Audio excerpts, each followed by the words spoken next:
Señores, bienvenidos, muchas gracias por venir.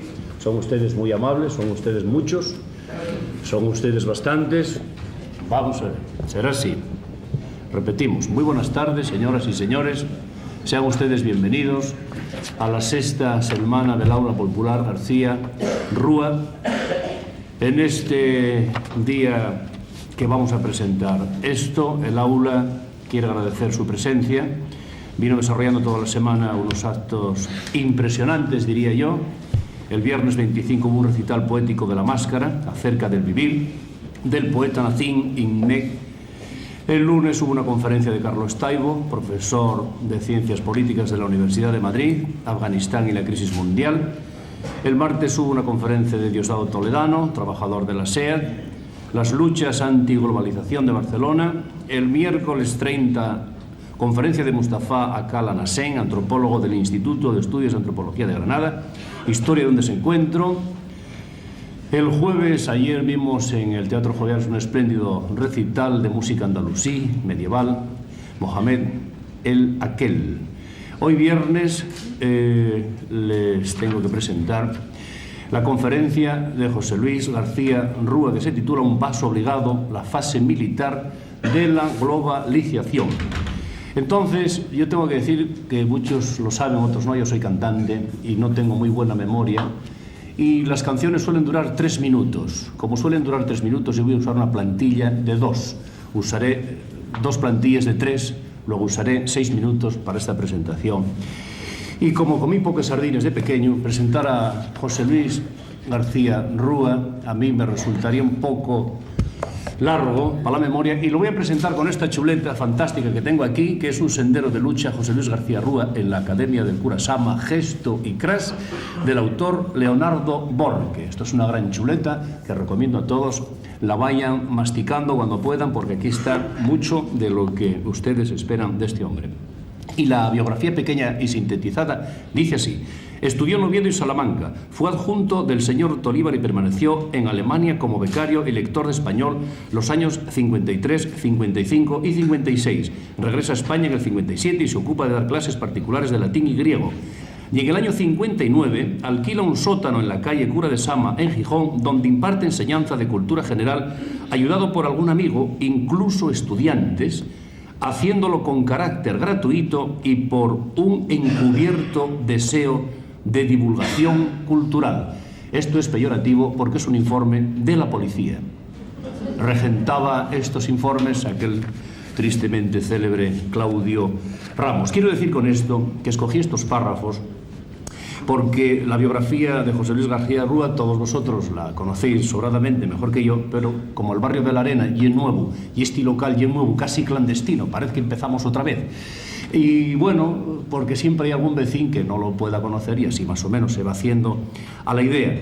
Es un hombre que se dedica a la enseñanza y claro, estamos ante un maestro, ante un pensador que piensa bien, que es un buen pensador, porque hay gente que piensa, pero piensa mal. Sí, y este hombre piensa bien. Sí, hay gente que piensa mal, por ejemplo, hay gente de carrera superior, como son los arquitectos, pero piensan muy mal, no tienen más que dar un paseo por el Muro, no tienen más que dar un paseo por Madrid, por Valladolid, y verán cómo esa gente que son de carrera superior piensen, pero piensen mal. Comparen ustedes, por ejemplo, el pensamiento del urbanismo de Gijón con el pensamiento de José Luis García Rúa en esta otra chuleta que voy a sacar en un librín que escribió, que se titula Gijón en la marea del siglo, de la colección Mis ciudades, en el tomo 1. Comparen ustedes esa arquitectura que vemos todos los días y que sufrimos en esta ciudad con esta otra posible, donde dice, es muy largo pero voy a ser muy corto: ofrecía Begoña todavía aquella altura de plátano y castaño, y los magnolios de las flores blancas serían igual de abiertos regalando lo terso de sus hojas. ¿Eran aún tan frías las aguas de la fuente de San Miguel, la querida plazuela? ¿Daban aún lechugas y tomates aquellas huertas del barrio de la Arena donde la muchachada hacía sus novillos juntándose a la prole del gitano en juegos o en peleas? ¿Verdad? Que está mucho mejor pensado que esto otro que pensaron para hacernos vivir aquí en estas ciudades todos amontonados, y con lo de la globalización calculo que irá a más. O sea, si ahora estamos amontonados, cuando nos globalicen del todo, posiblemente tendremos que andar por los tellados saltando de un vecino a otro para charlar un poco y para tomar café. En fin, la conferencia se titula Un paso obligado, la fase militar de la globalización. Y ya sin más preámbulos, déjenme que haga un juego de palabras, un pequeño florilegio, vamos, más que de palabras, una pequeña idea que se me ocurrió leyendo libros de estos antiguos. Ahora le enseñé la chuleta también a José Luis. Y es esto, Covarrubias, que era un señor que se dedicaba a juntar palabras, a hacer diccionarios y cosas de esas, estuve mirando y fui a la R. Dije, hombre, tengo que presentar a Rúa y voy a ver en Rúa qué traen estos clásicos. Y trae Rúa, palabra que viene del hebreo rúa, con H final, y que quiere decir viento que circula libre por las calles. Con todos vosotros, Rúa.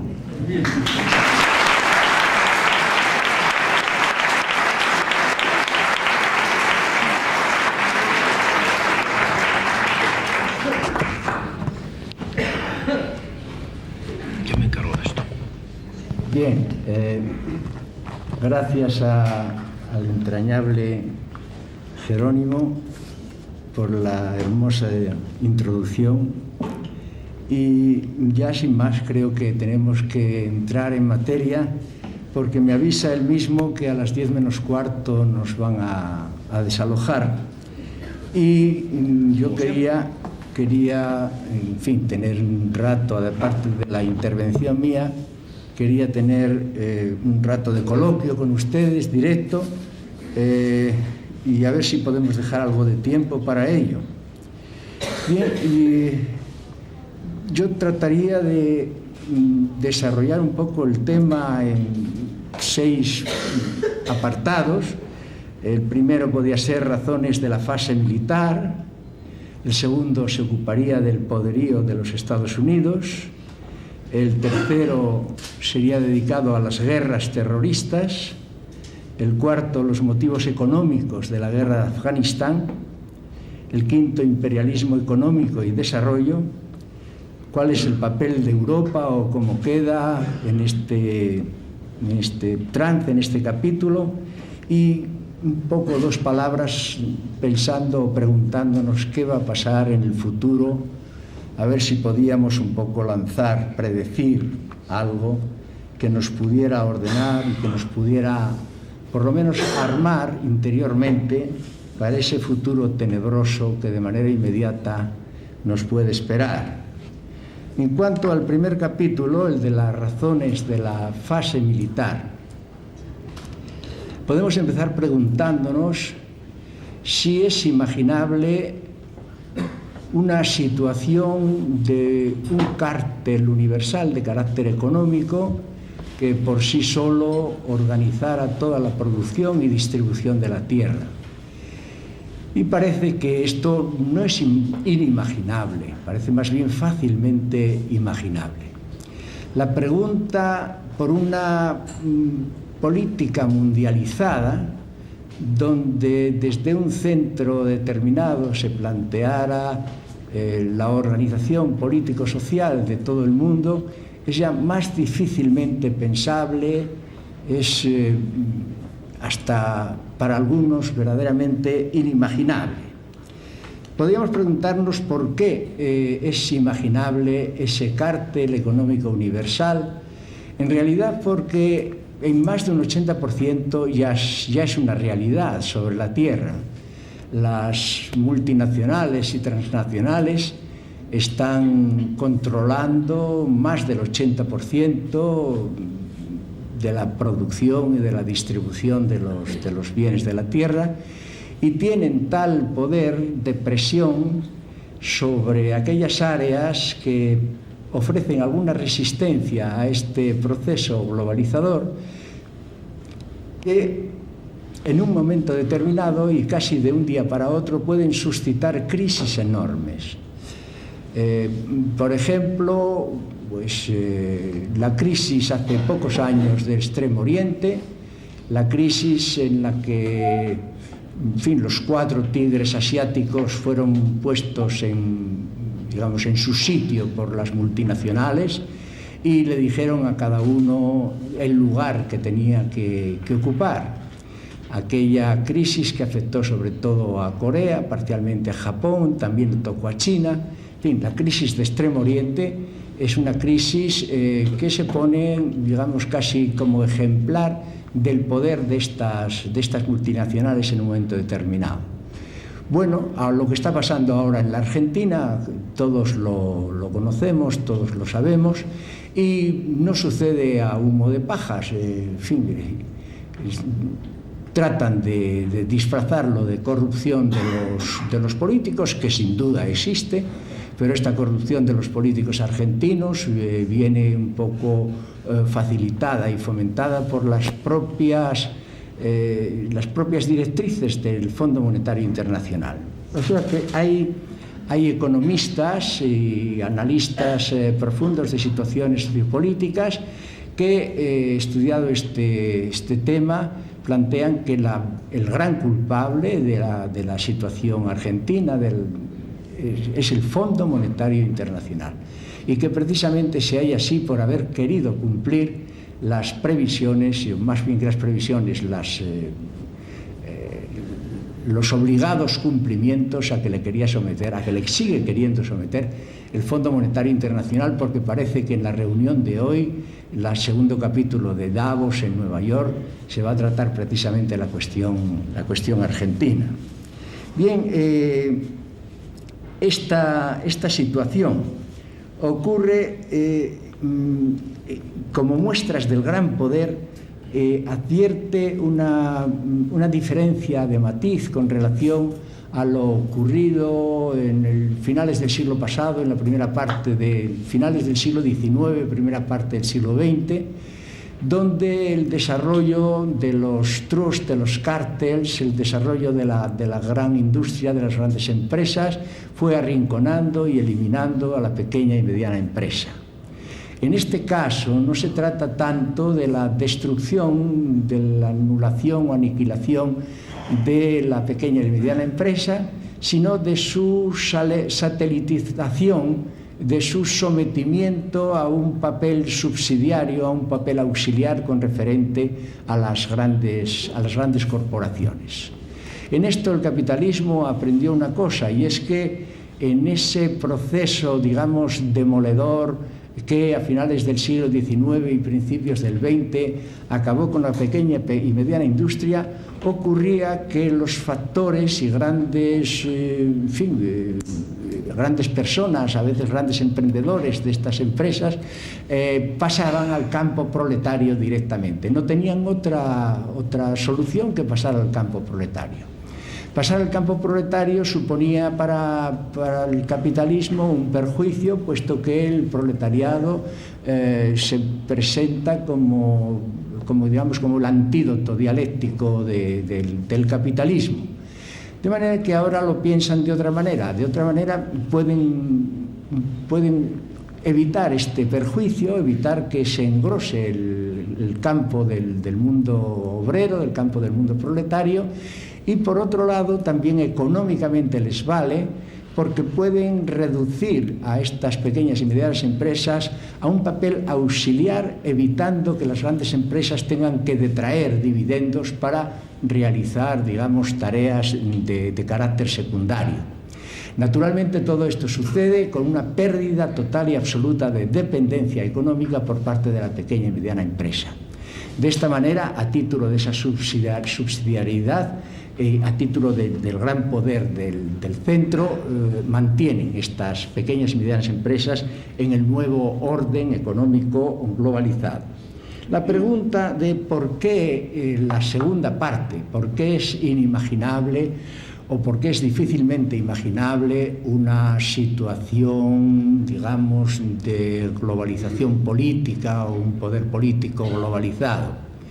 En realidad, en este campo, en el campo político-social, concurren unas variables que no son fácilmente sometibles a una interpretación de carácter matemático, como lo pueden ser todo lo perteneciente al campo de la economía. nociones como poder, como estatus, como prestigio social, como costumbres, tradición, ideología, diferencias o características, rasgos étnicos, todo esto es muy difícil matematizable y, por lo tanto, no se somete a un tratamiento equivalente a aquel en el que se traducen y se resuelven los problemas económicos. Hay aquí dificultades verdaderamente grandes para los poderes económicos que quieren imponer justamente ese dominio sobre sociedades enteras, y es justamente en este caso donde parece que desde la óptica de los globalizadores la guerra se impone como un paso inexcusable. Bien, un paso inexcusable, la guerra, no podemos decir que sea una cosa totalmente nueva e inédita, esta aparición de los factores o de la intervención guerrera por motivos económicos o por cubrir campos de la economía. Esto, en fin, viene existiendo tradicionalmente, incluso desde el periodo colonial, y para la época moderna, desde el año 45, favorecido después por el desarrollo de la Guerra Fría, se viene realizando esta cuestión. Desde el punto de vista de Pascual Bonifaz, en todo ese trayecto se han venido desarrollando pues hasta 160 guerras diferentes, con 40 millones de muertos que nos pasan desapercibidos a todos los demás, pero que día a día y en lugares totalmente distintos, pero que ocupan los diferentes continentes, esto va siendo una realidad.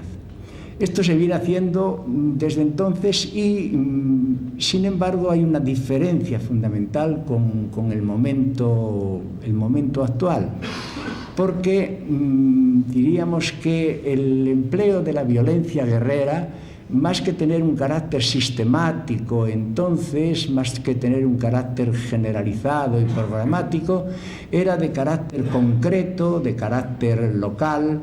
Las guerras se venían produciendo a intervalos intermitentes y por razones determinadas. En ellas, los verdaderos promotores de la guerra, en este caso sería la URSS por un lado y la OTAN o el mundo occidental por otro lado, nunca aparecían directamente como promotores, siempre estaban en la sombra y siempre tenían como realizadores materiales de la guerra otros elementos. Esto hace que haya una cierta semejanza entre el periodo de la Guerra Fría y el periodo actual. Y en fin, algunas personas importantes e inteligentes, Frances Stonor, por ejemplo, la autora del libro La CIA en la guerra cultural, la Guerra Fría cultural, plantea también este hecho, el hecho de que la Guerra Fría viene apareciendo ahora como una segunda fase, y yo en esto no estoy totalmente de acuerdo. No estoy totalmente de acuerdo porque evidentemente hay algunas cosas que se repiten, es decir, la represión de tipo cultural, sobre todo sobre determinados ámbitos de la intelectualidad, eso sí es manifiesto, pero no hay que olvidar que en la Guerra Fría había un respeto estricto de las áreas de influencia, respeto estricto que hacía, por ejemplo, que en el levantamiento húngaro en 1956, pues Paul Maleter y Imre Nagy, los promotores de la revuelta, antes de ser fusilados por los rusos, pidieran de una manera trágica, de una manera dramática, ayuda al Occidente y clamaran por la intervención del Occidente en el levantamiento húngaro, cosa absolutamente imposible para entonces. Había que respetar estrictamente las áreas de influencia. Hoy esa situación no existe. Hoy Estados Unidos pues está en el patio trasero de Rusia, está, digamos, en Tayikistán, en Uzbekistán, en Kirguistán, en Kazajstán, en fin, prácticamente en el patio trasero, y, digamos, por Europa se ha adelantado. Polonia ya no pertenece al área rusa, las naciones bálticas tampoco, Checoslovaquia tampoco, Bulgaria y Rumanía tampoco, o sea que el Occidente ha avanzado prácticamente, es decir, ese respeto de áreas de influencia ha quedado completamente anulado. Bien, entonces era una cuestión realmente peligrosa la del teléfono rojo. El teléfono rojo sonaba mucho, acompañaba a los jefes de gobierno en todos los pasos que daban. Y hoy día apenas sí se habla del teléfono rojo. Todo el mundo, las grandes potencias, tiene asumido que utilizar las bombas atómicas no solamente es un peligro para el enemigo contra quien se las lanza, sino para aquel mismo que las lanza. Y por lo tanto eso eso queda completamente fuera de lugar. De manera que a partir de esto yo concluyo que el momento actual no es equiparable, solamente de una manera superficial es equiparable con la Guerra Fría, y que se trata de un proceso completamente diferente. En aquella época, por ejemplo, pues se podía permitir un escaparate en Berlín occidental frente al Berlín oriental, escaparate de consumo, escaparate de libertades, naturalmente de tipo propagandístico, todo ello, y se podía permitir incluso una exigencia de profundización de los elementos democráticos. La sociedad del bienestar se instala entonces y los factores de libertad se esgrimen como una bandera frente al totalitarismo soviético. Hoy aquellos, los que hacen la guerra y los que promueven esta hipotética Segunda Guerra Fría, pues conculcan ellos mismos de la manera más escandalosa, arbitraria, y es las normas democráticas. De manera que yo creo que no. ¿Qué es lo que ha pasado? Ha pasado que nos encontramos ahora en una situación en donde declaradamente por parte de los actores se trata de una intervención directa, de carácter programático, de carácter estratégico, no táctico, de carácter universal, que afecta, digamos, a todas las partes de la Tierra y condiciona su política. Esta es una diferencia fundamental con la situación anterior.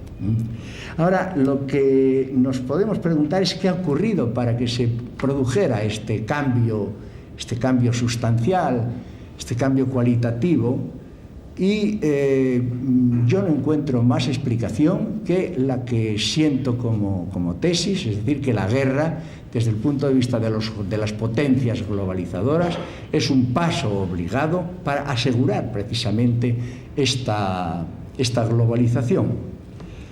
Hablar del 11 de septiembre y decir que el 11 de septiembre suministró el acto que podía haber hecho arrancar la voluntad política de la puesta en práctica de un poderío descomunal, un poderío sin precedente en la historia. Yo pienso que los casus belli son siempre casus belli de carácter circunstancial, quiere decir, los motivos de guerra, que en el año 14 se haya asesinado a un príncipe en Sarajevo y que haya motivado esto la Primera Gran Guerra, o que Bismarck en el año 70 del siglo XIX, haya querido provocar a Napoleón III y le haya mandado un telegrama provocador y provocativo y que haya provocado la guerra de... Todo esto son esos casus belli, son motivos de guerra, pero motivos de guerra totalmente circunstanciales. Las razones profundas de la guerra obedecen a razonamientos, a situaciones de tipo estructural. Y por lo tanto, ya no vamos a hablar de que... Qué casualidad que el 11 de septiembre fue filmado en toda su extensión, desde el principio hasta el fin. Que parece como que si estuvieran preparados, esperando a que los aviones embistieran contra las torres. Hay algunos también que dicen que el FBI tenía pistas que, de haberlas seguido, hubieran llevado al impedimento del hecho del 11 de septiembre, de la agresión del 11 de septiembre. Aún sin entrar en eso, y dado el 11 de septiembre como tal, es decir, la agresión, las 4.000 víctimas que se pueden haber producido, la pérdida del orgullo americano, que siente que en su propio terreno le humillan, pues golpeándole en los centros de poder económico, de poder político y de poder militar. No es suficiente para explicar toda una tarea, digamos, de carácter estratégico, de carácter profundo. ¿Por qué? Pues sencillamente porque en otras ocasiones ya Norteamérica había recibido pues agresiones de carácter terrorista por parte del mundo islámico y había respondido de una manera, digamos, determinada, localizada, de una manera muy contundente, desde luego, pero siempre localizadamente. Por otro lado, no es un secreto para nadie que los Estados Unidos tienen en la mano a los que ejercen el poder en el mundo árabe, es decir, Arabia Saudí, los Emiratos, Egipto, Siria, en fin, las naciones de peso y tal. En el mundo árabe tenemos nada más que fijarnos en lo que está pasando en Argelia y quien está conteniendo el proceso de la realización del movimiento de expansión fundamentalista. No sería problema para Norteamérica eso. Tienen que ser otro tipo de razones. Y otro tipo de razones tienen que encontrarse en las necesidades intrínsecas del propio desarrollo del proceso globalizador. Para esto, entonces, pues hay necesidad de un poco apoyarse en una especie de cruzada contra un fantasma del terrorismo de carácter inconcreto, no se sabe dónde está aquí, está allá, en todas partes, está en todas partes, no está en ninguna, y esta misma inconcreción de definición del terrorismo permite una generalización buscada precisamente por los que utilizan esta instrumentación para poder calificar de terroristas a quien les venga en gana en un momento determinado, a quien les convenga en un momento determinado. No sé si fue el Roto en algún día empleaba un argumento como este: ¿a usted le gusta el vino tinto? Sí, entonces usted es un terrorista. Bien, quiere decir que de lo que se trata es de que en esa inconcreción pueda meterse en el saco a todos aquellos que de una manera u otra puedan aparecer como subvertidores del orden establecido. Subvertidores del orden establecido quiere decir aquellos que, de una manera consciente, sistemática, coherente, luchen por, digamos, eliminar un tipo de régimen que aparece como manifiestamente injusto, manifiestamente pernicioso para el conjunto de la humanidad. De manera que, en realidad, lo que ocurre es que hay dos razones que podríamos aludir para justificar este paso, este tránsito cualitativo al proceso guerrero, que sería un poco el hecho de que desde Seattle a Washington, a Nápoles, a Gotemburgo, a Praga, a Génova, se ha visto un movimiento antiglobalizador de carácter creciente que va planteando de manera cada vez más contundente, más precisa y más fuerte la oposición al régimen capitalista, al régimen establecido, y que pide la instalación de un mundo diferente, de un mundo distinto del que hay.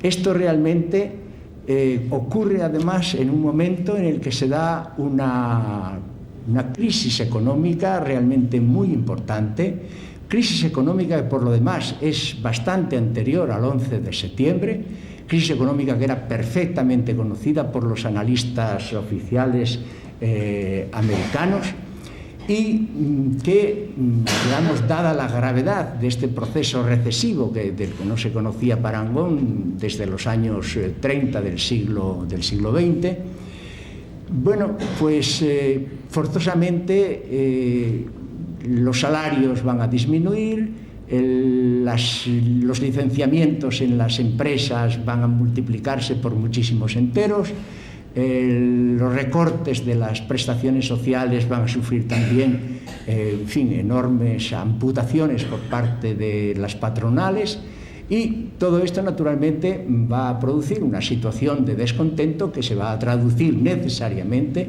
en movimientos de contestación social. De manera que, asociadas una cosa y otra, los movimientos antiglobalizadores con esta situación de proceso recesivo en la economía, pone en peligro el sistema mismo.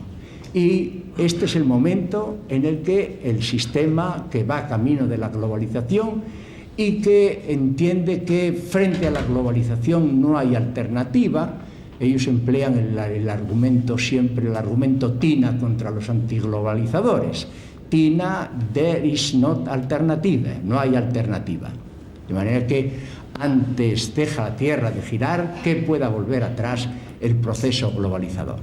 Lo entienden como una cuestión digamos, de casus belli necesario, y de esta manera lanzan el proceso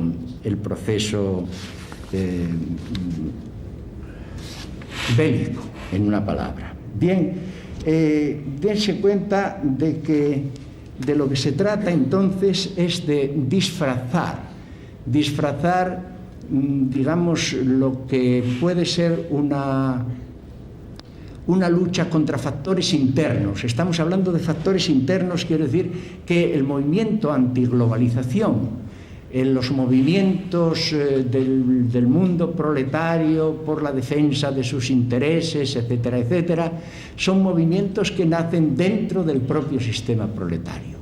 De manera que lanzar un proceso bélico para la represión de estos movimientos no puede hacerse democráticamente, no puede decirse que se hace contra estos elementos, porque esto sería tanto como la confesión de ineptitud, de incapacidad por parte del sistema democrático para dar satisfacción a las necesidades de los ciudadanos.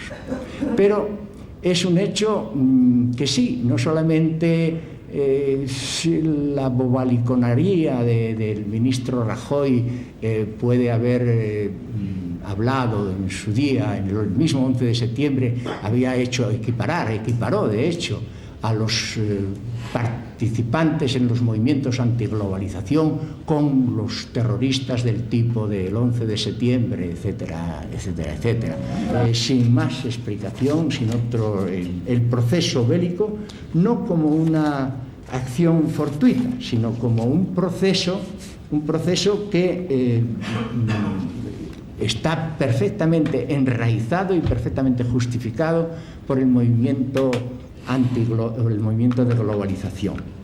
Bueno, pues me parece que en el periódico de ayer el propio Bush decía que, bueno, que al terminar la guerra de Afganistán, en realidad la guerra no había hecho nada más que empezar.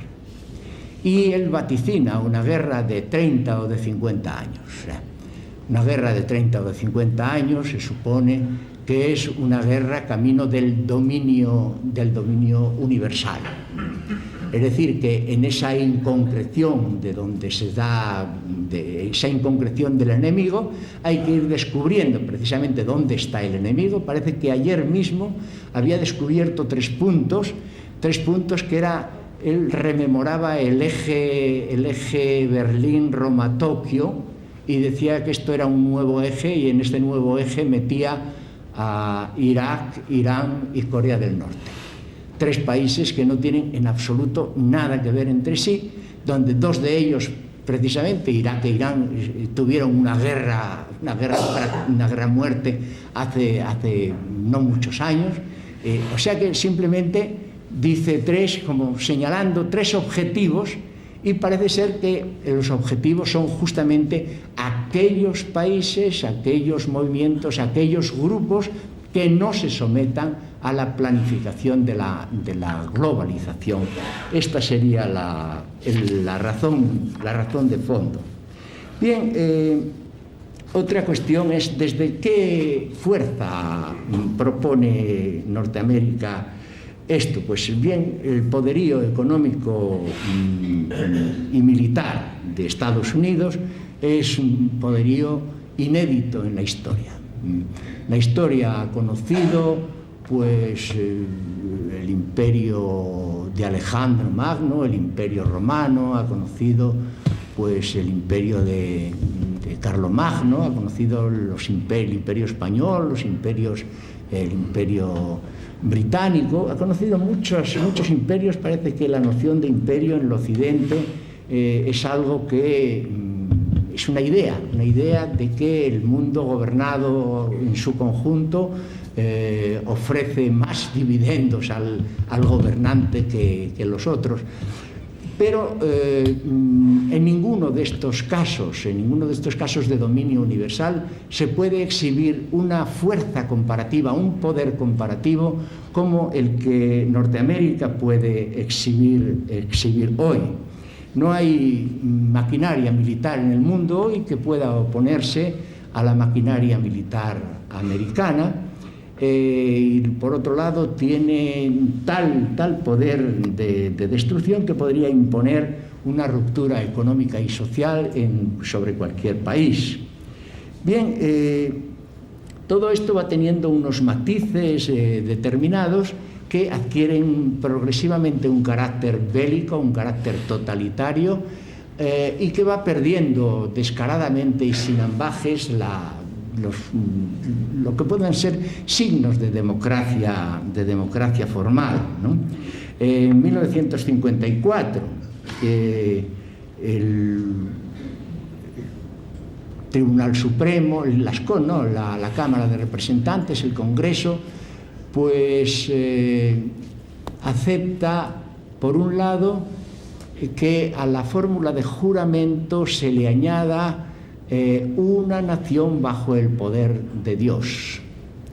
Por otro lado, meten también en sus billetes, en sus monedas, we trust in God, confiamos en Dios. De esta manera, un historiador, Burstein, llega a decirles, bueno, no sé para qué nosotros planificamos, hacemos planes por 5 años, cuando en realidad Dios ya tiene trazado para nosotros un plan de 1000 años. Bien, estas cosas son, digamos, significativas de la hubris americana, significativas de la soberbia americana, lo que hace decir a Norman Mailer que el verdadero pecado, mal político de los Estados Unidos es ser una nación que se cree superior a las demás.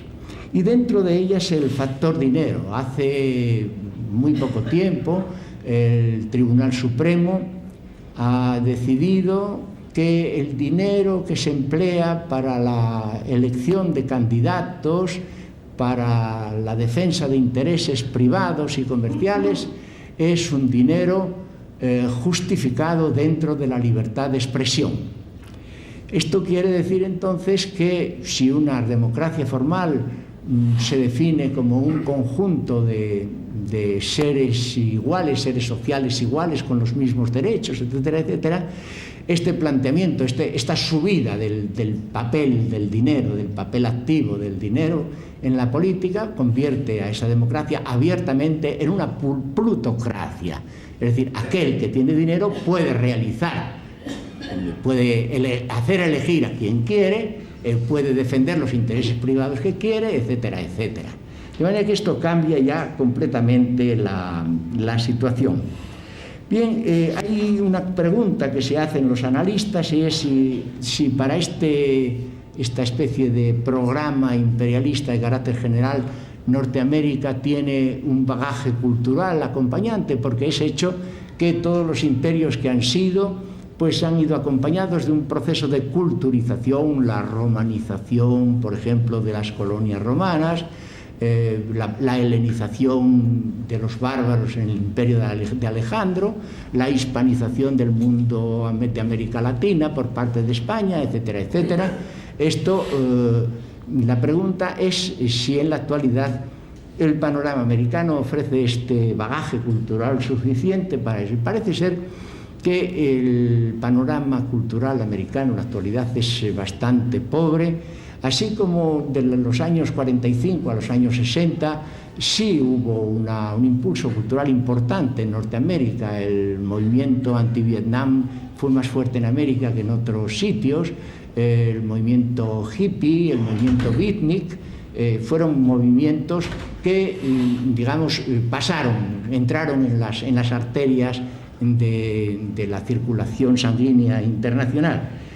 Ahora no parece que esto pueda ser así. El caso es que el pulpo americano está presente en más de 160 países de los 5 continentes. Dijimos anteriormente que en las naciones que hemos visto del sur de Rusia, pues en Uzbekistán, en Tayikistán, en Kirguistán, etcétera, etcétera, tiene instaladas bases a las puertas mismas de la antigua URSS. Un analista militar, el John Piper, reconoce que la presencia global del ejército americano en todo el mundo es más penetrante en la actualidad de lo que fue en ningún momento de la historia. No hay otro momento de la historia que puede compararse con este.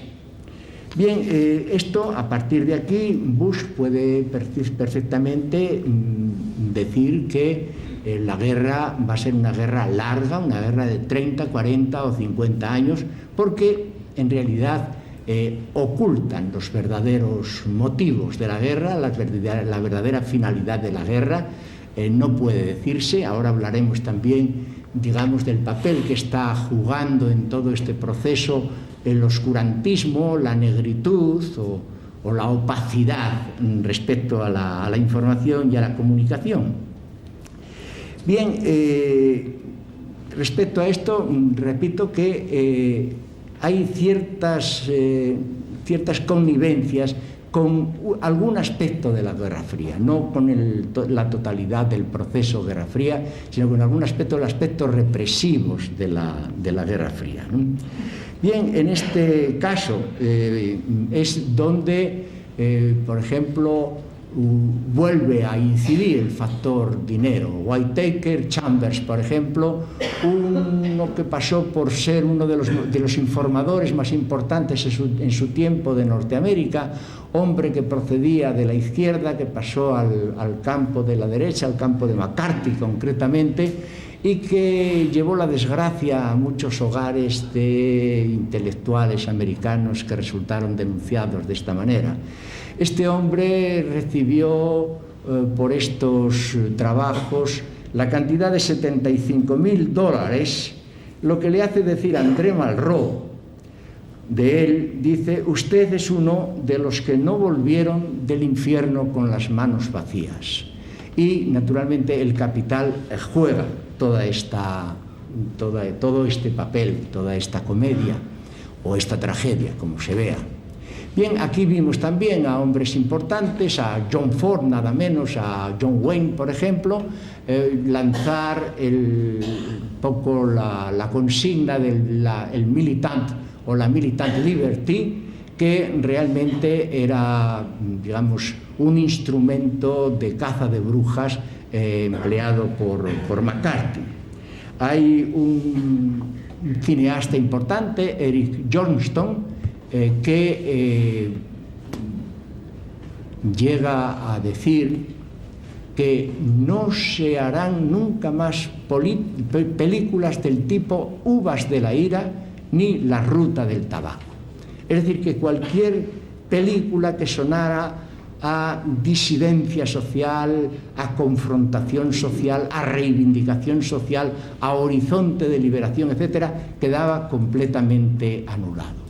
Y es en esta época donde se hace una utilización también escandalosa de George Orwell en La rebelión en la granja y en 1984, rompiendo muchas veces esquemas contra lo que el propio George Orwell protestó. Bien, y aquí es en este capítulo y también contemplando la fortaleza de Norteamérica, es la hora un poco de tener en cuenta cuáles son los instrumentos de que se vale América para este tipo de actividades militares. Actividades militares que en realidad, fíjense, estamos hablando guerra, libertad infinita, algo así, dice George Bush para justificar esta guerra. Bueno, pues esta guerra que George Bush quiere justificar de esta manera se apoya nada menos que en los criminales de la Alianza del Norte, que violan, matan, saquean, etcétera, y los Estados Unidos cierran los ojos, porque de lo que se trata, como veremos más adelante, es de crear guerras terroristas de carácter impune. Guerras terroristas en las que el principio es: nosotros ponemos el material y las bombas, ustedes ponen los muertos. Quiere decir que una guerra con muertos cero es a lo que aspira Norteamérica en este tipo de guerras por ahora. Pues bien, dentro de esta utilización que, bueno, emplea pues a un dictador, a un hombre que se aupa en el poder por medio de un golpe militar y que tiene preso al antiguo presidente nombrado democráticamente, Musharraf, en Pakistán. Es una de las piezas valiosas de los americanos. Karimov también, que es el presidente de Uzbekistán, es un hombre de partido único, un hombre que no tiene oposición, un hombre que actúa de manera totalitaria y democrática. Esto explica que Rumsfeld se haya opuesto o haya corregido a Blair, diciendo que no son las coaliciones políticas las que determinan las acciones militares, sino al revés. Son las acciones y las necesidades militares las que determinan las coaliciones políticas, con lo cual está todo justificado. Es decir, uno se puede aliar con el diablo con tal de justificar una acción política. Pues bien, esto viene siendo una realidad en Norteamérica desde el año 1946. En el año 1946 se crea la Escuela de las Américas. La Escuela de las Américas era, digamos, un instituto de adiestramiento, de doctorados en cuestiones de acciones terroristas. En esta escuela se doctoraron, entre comillas, unos 50 o 60.000 policías y soldados de América Latina, integrantes de los batallones de la muerte, de los escuadrones de la muerte, integrantes de los gobiernos genocidas, A esta escuela perteneció también el coronel Byron Lima Estrada, de Guatemala, el asesino del obispo Juan Gerardi, porque este obispo había denunciado todas las irregularidades, los crímenes que cometían los servicios secretos mandados o comandados por este coronel Lima Estrada. Bien, no solamente es esto, hay también estudios de la SOA Watch y de la vigilancia, la Human Rights Watch, la vigilancia de los derechos humanos, que tiene datos muy concretos de cuáles son las operatividades de las operaciones de la gente de este grupo. Bien, el grupo Colina, en tiempos de Fujimori, un grupo que se caracterizaba justamente por el exterminio de los ciudadanos, estaba compuesto por hombres educados en esta escuela. Bien, de la misma manera, en El Salvador, los que mataron a los jesuitas, por ejemplo, también pertenecían o eran antiguos alumnos de esta escuela. Puede decirse que el 40% de los ministros de los gobiernos genocidas, dictatoriales, de persecución en América Latina, fueron todos ellos miembros que pasaron por esta escuela. En la actualidad están también denunciados 7 miembros, directores de los escuadrones de la muerte de Colombia, de los grupos paramilitares que también pasaron por esta escuela. Bien, esta escuela se desató una campaña contra ellos y en Norteamérica el gobierno americano tuvo que hacer públicos 7 de los manuales utilizados en esta escuela. En esos manuales se recomienda el chantaje, se recomienda la tortura, se recomienda la detención y la ejecución de los familiares de los testigos. De manera que este paraíso de la democracia es el que lucha precisamente en nombre de la libertad. De manera que esto es lo que podríamos decir el terrorismo en el patio trasero de los defensores de la libertad. Hay una cosa que tengo recogida que leí en un libro de Chomsky, La trastienda de la política del tío Sam. En ella se hace alusión a unas palabras de George Kennan, de los años 50, fue un organizador político, fue un hombre que intervino de una manera muy activa y muy profunda en la reestructuración política del mundo de la posguerra, del tiempo posterior a la Segunda Gran Guerra. Pues bien, este hombre, las palabras que recoge Chomsky de él son estas: controlamos cerca del 50% de la riqueza del planeta, pero solamente representamos el 6,3% de su población. En esta situación no podemos dejar de ser objeto de envidia y de resentimiento. Nuestro cometido real, en el periodo que se acerca, es poner en pie un modelo de relaciones que nos permitirá mantener esta posición de desequilibrio. Para ello debemos desposeernos de toda forma de sentimentalismo y dejar de soñar con los ojos abiertos. Nuestra atención deberá concentrarse en todos los sitios sobre nuestros objetivos nacionales inmediatos. Deberíamos dejar de hablar de objetivos vagos e irrealistas, como son los derechos de la persona, la elevación del nivel de vida y la democratización. No está lejano el día en que estaremos obligados a actuar directamente en términos de relaciones de fuerza. En consecuencia, cuanto menos nos embaracemos en eslogans idealistas, tanto mejor. Estas palabras fueron dichas en los años 50, pero parecen haber sido dichas anteayer. Bien, a pesar de todo, hay digamos, algunos elementos